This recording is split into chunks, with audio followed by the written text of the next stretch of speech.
বারবার বলা হচ্ছিল নিয়োগ দুর্নীতির মাথায় কে বসে আছে, প্রশ্ন উঠছিল তো বারবার। মাথায় কে বসে আছে সেই নাগাল এবার হয়তো পেতে চলেছে সিবিআই। দুর্নীতির মাথার নাম উঠে আসছে এমন একজন ব্যক্তির কাছ থেকে, যে ব্যক্তিকে একদম এসএসসি চেয়ারম্যান হিসেবে বসিয়েছিলেন কে বা কারা জানেন?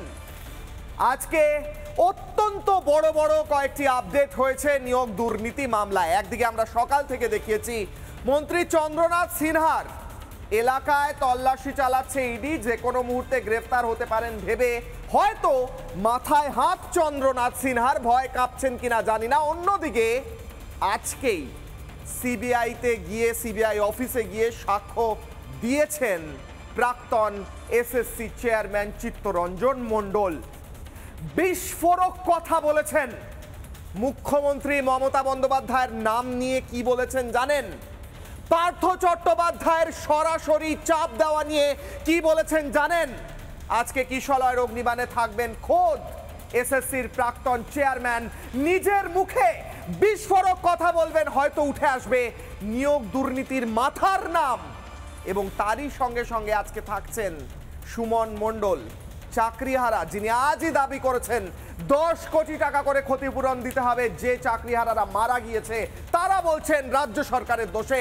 এই সমস্ত হাই ভোল্টেজ ডিবেটে যাওয়ার আগে আপনাদের মনে করানোর জন্য, আমাদের প্রত্যেকের মনে করানোর জন্য, এই চাকরিহারাদের, এই চাকরি প্রার্থীদের দুরবস্থার টুকরো ছবি আর মুখ্যমন্ত্রী মমতা বন্দ্যোপাধ্যায় কি বলেছিলেন আরো একবার মনে করে নিই, চলুন।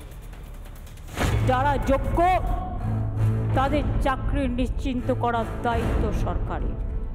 কিভাবে করব? যখন কেউ পথ দেখায়, পথের মধ্যেই পথ খুঁজে নেয়।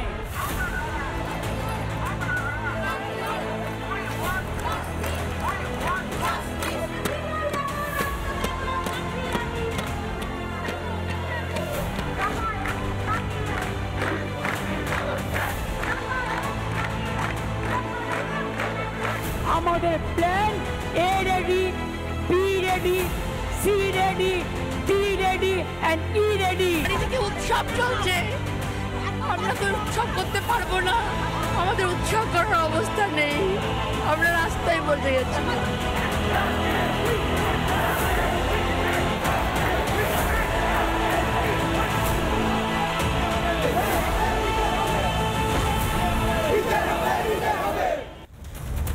নানা ধরনের কন্টেন্ট দেখার জন্য লাইক করুন, শেয়ার করুন আমাদের ফেসবুক পেজ, সাবস্ক্রাইব করুন আমাদের ইউটিউব চ্যানেল। পাশাপাশি অন্যান্য ব্রেকিং নিউজের জন্য অবশ্যই চোখ রাখুন রিপাবলিক বাংলায়।